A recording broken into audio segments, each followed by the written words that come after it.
Hello, everyone. This is Sheila Burgher. Welcome to Heart Talks. Today, my guest is Ken Thornton.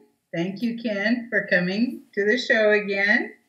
Thank you very much. I believe this is my third time on your show. This is our first actual video talk. Yes, we're moving right up and coming here at Heart Talks. So today, Ken and I have decided we're going to talk about reincarnation real quick. And Ken, why don't you give me a quick, what is your experience here that has led you to so much knowledge about reincarnation?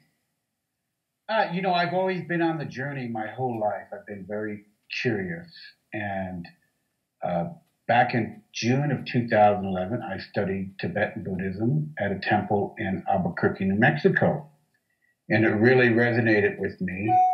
And the local teacher, actually, it wasn't local. He came from the main center in Chino Valley, Arizona, which is outside Prescott. And he visited and gave some teachings.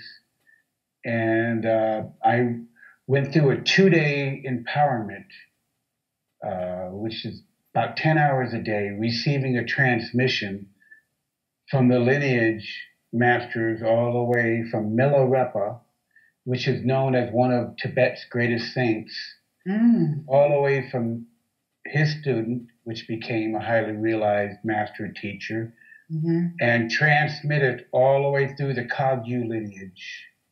And Milarepa had achieved enlightenment in one lifetime through purifying his mind, and he went through hell because all the accumulated negative karma through the eons he experienced in one lifetime. That's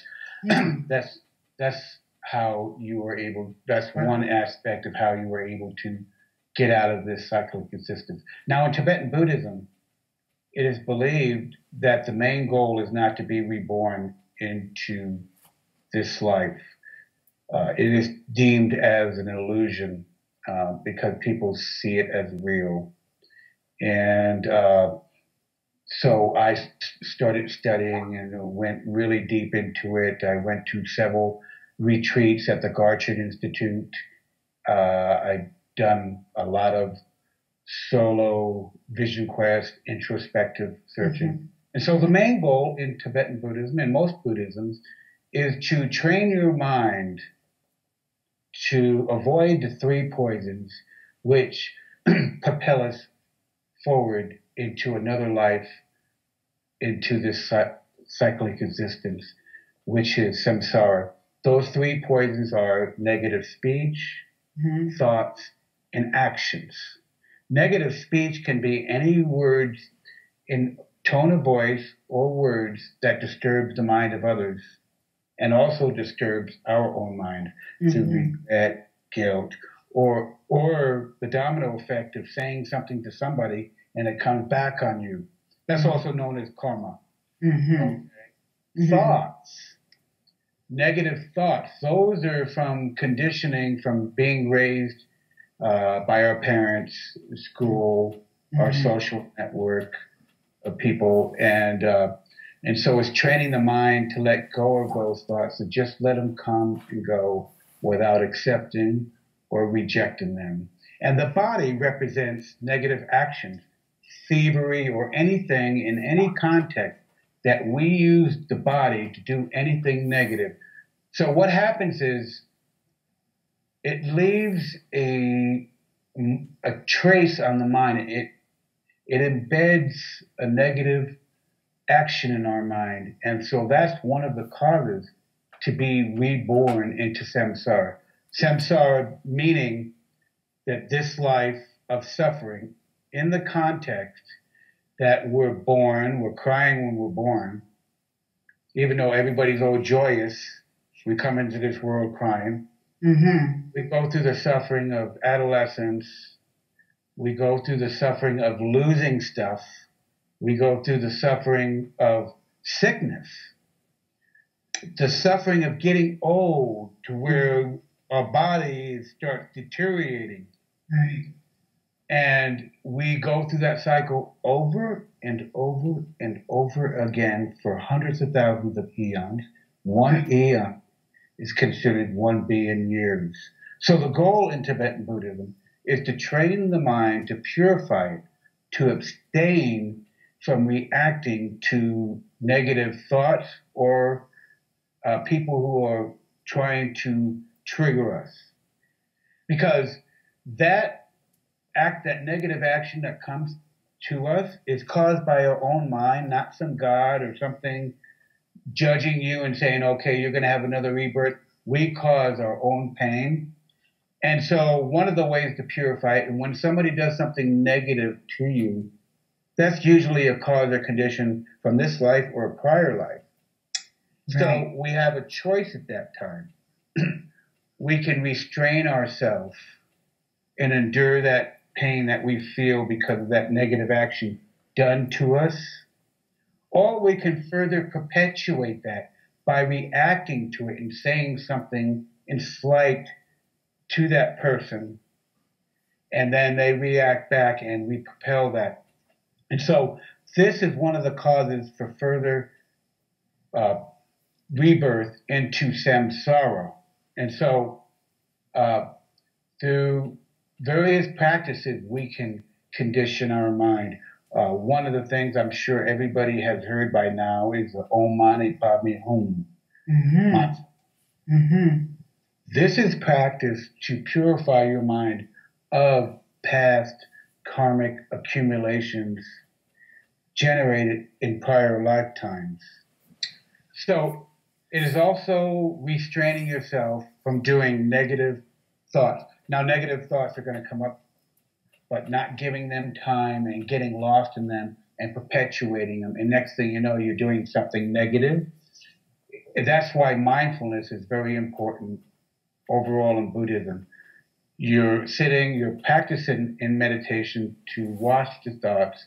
You don't grasp at them. You don't attach to them. And you train your mind during meditation so that you create that space to allow the thoughts to dissolve, to come and go. So during your non-meditation moments, you have trained the mind so that when a situation happens, you're able to not react to it and let it go. So that's basically the basics. There's a lot more. We have a limited time, 15 minutes, because due to the technical difficulties beyond your, abilities to, but so. Okay, one other thing I'll point out while we're on this is what propels us into the life of suffering, rebirth again, is attaching ourselves to this world, attaching ourselves to thinking that this is real, and seeking pleasure through things instead of looking in through yourself. Addictions of various sorts that we all have. And so if we seek happiness through things, we will suffer because every single pleasure that you can ever think of that you have, if you attach yourself to it, mm-hmm. you will suffer because of its loss. Mm-hmm. And so not letting go of this life, not being able to let go of our daily things, and will propel us into another life. So it's training the mind to let go of things and not attach. Now, there's nothing wrong with pleasures and enjoyments. The problem is attachment. So we train our mind to enjoy things as they come and go without attaching. And if you do that, you leave room for another thing to enjoy and come and go. But you name one thing that you enjoy, even your art, Sheila. One day you will grow old to where you can't do it anymore, and you'll wish that you can do it. You know I'll what tell I'm you saying? what, when I sell my paintings and have to give them up, mm-hmm. I had to go through a process of letting go. I mean, after spending all that time and energy and love that I put into my paintings, and then to let them go. I understand that perfectly well. It has been a train. I watched that show, American Pickers, and they go around collecting all this stuff, and they go to some of these places, And you see some of these people really attached to these things. Sure, come on in, and then next thing you know, I've had a personal attachment to them. So the thought of losing it causes suffering. Right. Right. The desire the Buddha talks about too, that's the context. We suffer until we get something. Okay, that's attachment to the thought of heaven. Right. We suffer, we have it because we're afraid of losing it. Right. And then when we finally lose it, we suffer. So that's the attachment, is if we can train our mind to enjoy things as they come and go and not attach. That's a heck of a task. Yeah. If then when we are ready to go beyond, we won't attach to this world and cling to it, which propels us into another rebirth, into the cycle of existence of samsara.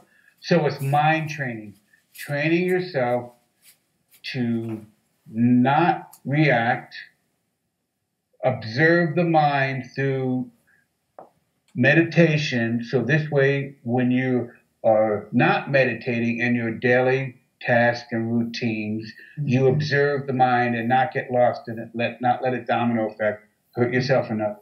You observe the mind instead of react to the mind.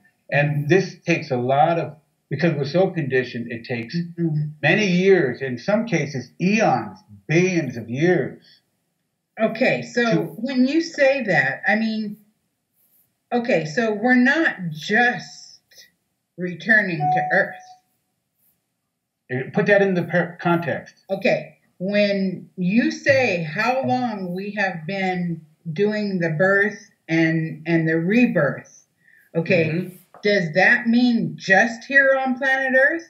Or are we talking the evolution of all existence and universe and everything? Well, that's interesting because I hear a lot about star seeds and all that, and just lately I've been considering it because of the context that it had been put in, but the Buddha does mention many different worlds. See? So I can't answer that question honestly, but he does mention many different worlds, okay? Right. I mean, because, eons and eons, well, how long has Earth been spinning? I mean, I think 4.5 billion years. I could be wrong. Yeah, I think that's very interesting. And isn't that like evolving? Isn't that evolution? And is graduating from the birth and rebirth, is that the whole big cycle, or is that just from this planet, from coming back here so many times? Well, from my understanding, there's two contexts that I like to put it in. It is believed that if you gained a certain amount of wisdom and knowledge from a prior lifetime, that when you're reborn again, you will inherently know this. But just recently, a highly realized Lama that passed away in 2004, the Dalai Lama found his reincarnation. He sent out some monks, okay? And he gave specifics on how to recognize it. They bought this child, and just recently he was recognized as a reincarnation of this highly realized Lama. And he has to go through training again to learn about Tibetan Buddhism. But he has this empowerment. So it's not where you have this inherent knowledge where all of a sudden you're born into another life, a Tibetan book falls off the shelf, and all of a sudden you understand the prior lifetime. You have to begin again. Right. So there is a progression because you have this empowerment within you. And if you study, you'll have this natural understanding. I mean, if me and you walked into a bookstore and I picked up a spiritual book, you may understand it perfectly. I may be perplexed. But you don't have this knowledge that you're like, okay, I'm picking up. But at the same time, our mind stream, our spirit, if you will, for lack of better words, doesn't need any development. Right. It's already in there. It's already in. It's already in there. There's nothing that you can add or take away from that. Right. So in a way, once we enter the stream of samsara, we're caught in this cycle, this prison for the mind, this body, until we work our way out of it through various techniques. Mm-hmm. And that comes from attachment, that comes from the causes and conditions from the past of karma. Mm-hmm. So it's a matter of purifying your mind of all these things that keep us locked in this cyclic existence. Right. And living a life of virtue. You can purify your mind too by doing virtuous deeds, helping the homeless, helping a friend that needs help, volunteering in your community. This is a form of purification. But also in Tibetan Buddhism, you don't use these things to accumulate merit so you can eventually not be reborn.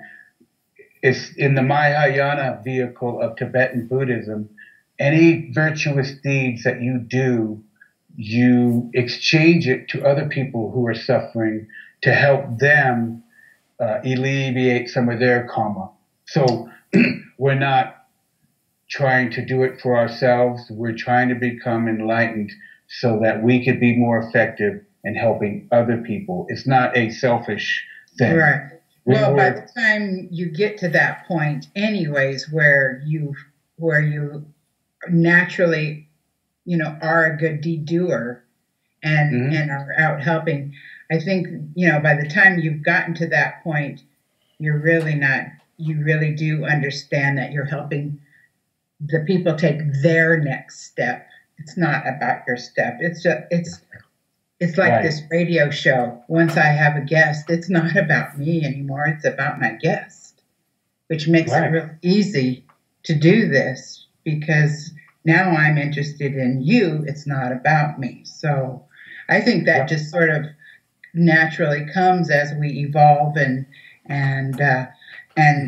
all of that is released. I mean, because seriously, I think a lot of people still think they're having to go out and learn something or achieve something when really it's already in. And what we're doing is taking away those negative thoughts, those negative things, so that all of that is revealed. Right, exactly. You can't create something that's already there. Right. You take away what's blocking, what's covering it up, and purifying those layers that, like the old saying about peeling the onion. Right, right. And so it. And aren't there other? It isn't reincarnation acknowledged. Maybe not called the same thing, but isn't it acknowledged in other cultures? Yeah, Hinduism. I'll be honest, I don't know much about other cultures in the context of. But I mean, there is other terminology for people to start, investigating what this is all about, because I can remember a time when, depending on where you're coming from, reincarnation was not spoken of. Right, people, certain spiritual organizations really frowned upon it. Right. And so like some of the biggest religions in the world says, in order to save yourself, you give yourself over to a savior, and that any negative things that we do is this devils, corruption, and that we place our power in somebody else. But in Tibetan Buddhism and Buddhism in general, it lays the responsibility flat in your hand to take responsibility for your own salvation, for your own actions. It's like you can't buy a ticket to heaven or salvation and then go out and do negative things and say, oh, I believed in this person that, you know, Jesus say, for example, beautiful person in Tibetan Buddhism, he's known as a bodhisattva who gave his life and did work towards for the benefit of all beings. He's well respected. Mm-hmm. And, but it's not, you know, I believe in Jesus Christ. I believe in Jesus Christ. I love him. Mm-hmm. I appreciate all the teachings that he shared so that I can become an enlightened being, so that I can be compassionate, so I can be kind, so I can be forgiving, so I can be patient, and on and on and on. I resonate with those heart teachings, I call them. Absolutely. But just to say I believe in Jesus Christ doesn't mean I got a ticket to salvation or heaven. That's right.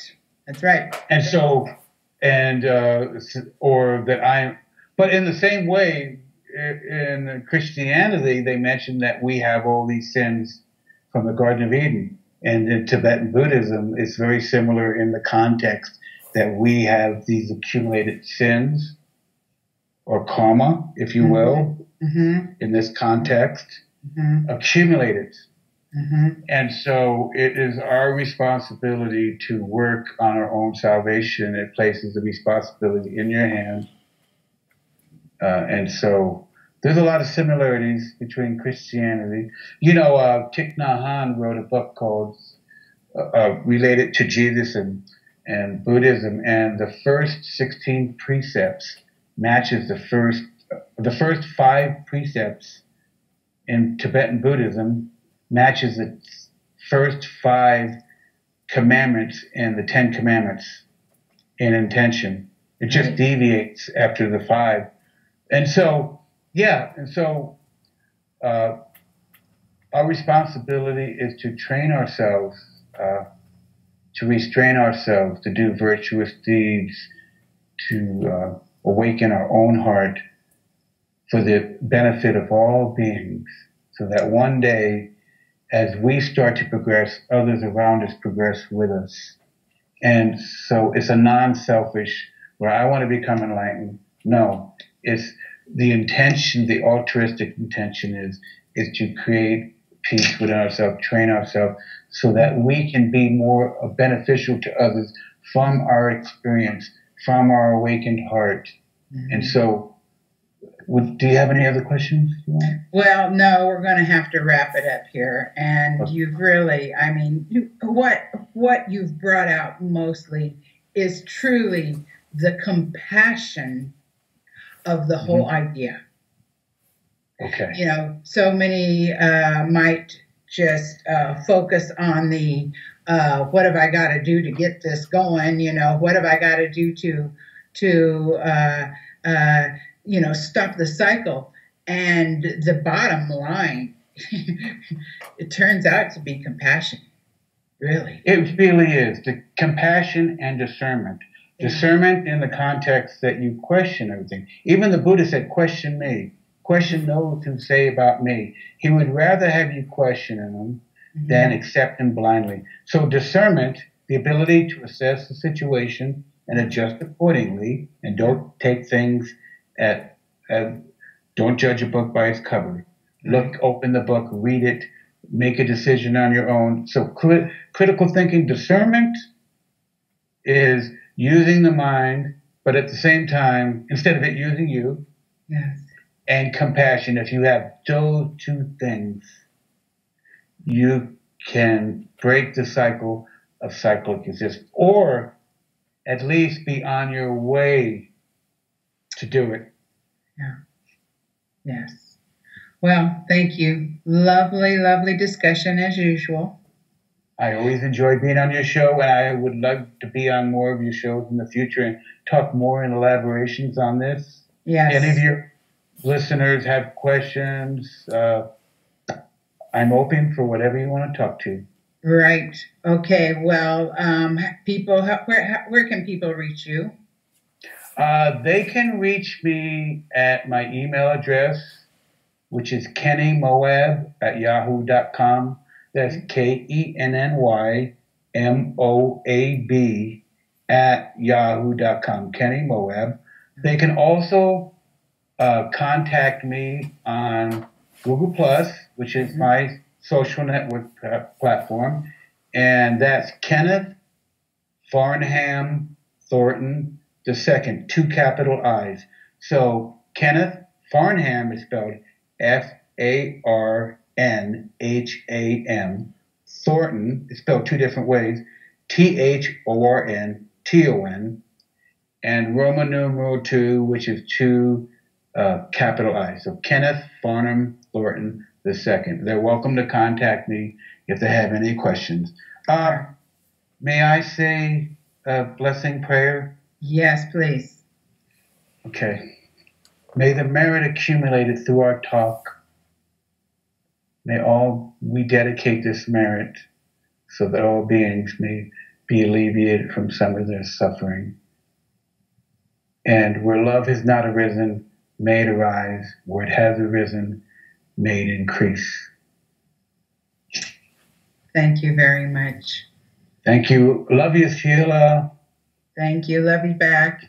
From my heart to yours, peeps. Namaste. Namaste.